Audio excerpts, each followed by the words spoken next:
National Business Movement naye mu mwaka wa 2005 netukkiriza okugenda Market Party ekibiina kyaffe netukola mu party ffe abantu abatutegeka party eyo ffe abatandikawo njagala komukwate bulungi so tebabalaga kugobaga gwatandika eki no so ffe twakitandikawo kakati mutandika okwo twalina akakiiko bakabasajja bereere bonna nga basajja bonna nga basajja era nga tugenda enambole beboka boogera netugaa nti ne president chairman abakyala wetuli twogera NRM tulonda nawe tetwerabawo kyabaga ensonga ngirabye teeka ofisi y'abakyala ey'oku ntiko ey'ofisa second natural vice chairperson kyoba olaba hakigonyi natural chairperson yasooka nze owookubiri nekyo mani omukulu waali tuli basatu ku ntiko basatu kati okuliro naga nti kolejo okomaawo haji anakomaawo nedda musomera anakomaawo nedda kati kiba discrimination kati bwomuvaako bali bakugende mu maaso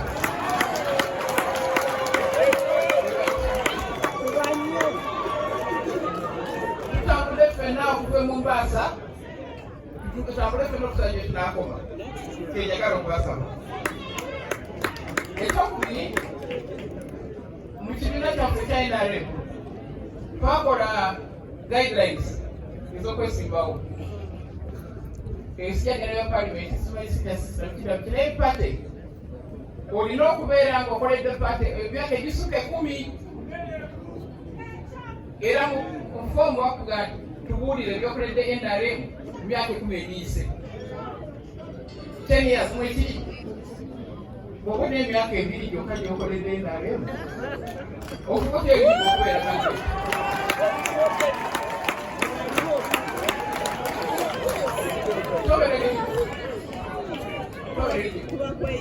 kubanga ono hajja tena omusiraamu bw'ofuuka omusiraamu olwaleero enkyaga ofuuka imaamu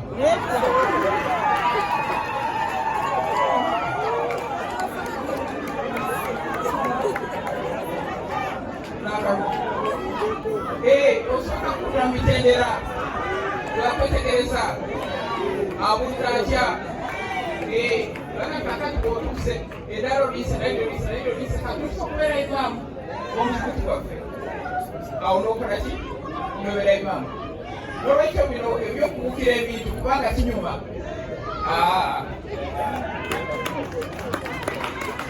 tutambudde olugendo okuva mu Mombasa otusanze Lugogo noga kati nze tulava mmotoka edda kakati entebe eno bagitwa okutuusa eddoboozi ly'abakyala era ebituusiza okuteesa kwaffe njogeredde ensonga z'abakyala njogeredde programu z'abakyala bwe baali bateekawo ssente z'abavubuka nayitudde mu seeke kati twezinaga nti tuwadde abavubuka ssente ezaYLP naga tetukiise nempandika omukono nemuganda naye ssebo owa abaana ne bano balina gye basula balina amaka ge basulamu bamaabwe gye bali kakati owadde omwana maama omuwadde ki naga abakyala nabo tubateekerawo ki ensawo yaabwe awo wekweyagira awo ey'abakyala weyagira abavubuka ne bafuna n'abakyala ne bafuna ensawo yaabwe egyo emirumu gyange amanga nekumi eno gye mbadde mu gundi mu parliament nze zirayita affirmative action mu bukiiko bwe nafuuka sipiika nesaba amanya g'abantu ab'obukiiko tulina obukiiko 22 ne baleeta amanya 44 bonna nga g'abasajja nembaga nti kino sijja kukikkiriza mumenya constitution muddeeyo muleeta amaanyi agalimu abakyala wadde wiiki emu ne bagenda wiiki era bakomu n'amaanyi ago gennyini ana mwana ne mbagoba nebaga nti muddeeyo mukyuse ensi zammwe ne bagaana kyerakananga sekyona eno kambalike omwaka guno kambalike mutambuse nga mwagala naye ngenda kukyusa amateeka era nekikola nekikyusa amateeka kati buli kakiiko 40% balina okubeera abakyala abantu bayinza okuba nga tebabayiwa ekyava naye ago gali magezi gange namanyi gange kakati ekiri mu Bund Parliament teri kakiiko kisobola okubeerawo kati kuliko 40% abakyala netudda ku looni zetusaba mu gavumenti netekiteeso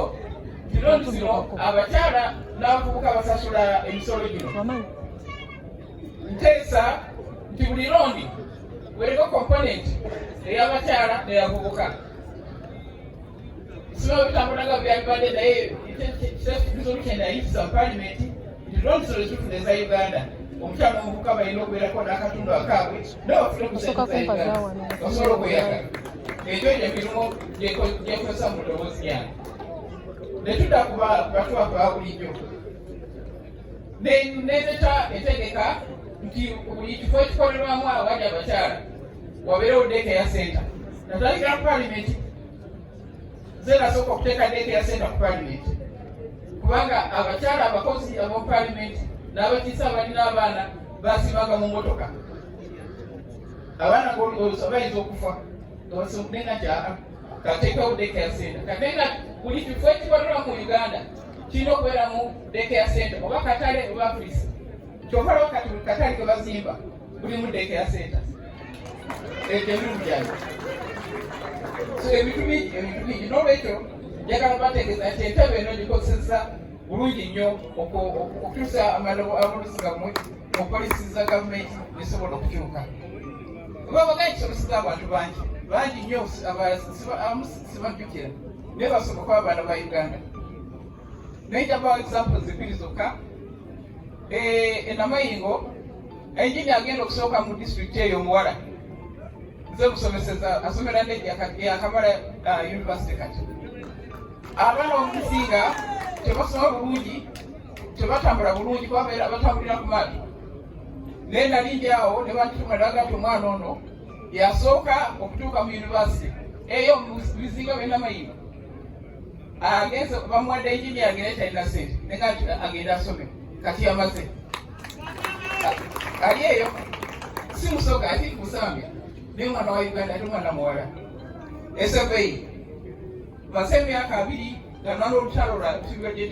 buli mwaka nga ngenda okwogera nabo sebeyi Karamoja wa Abibu eyo yonna si wange nze ndi musoga okendeza abantu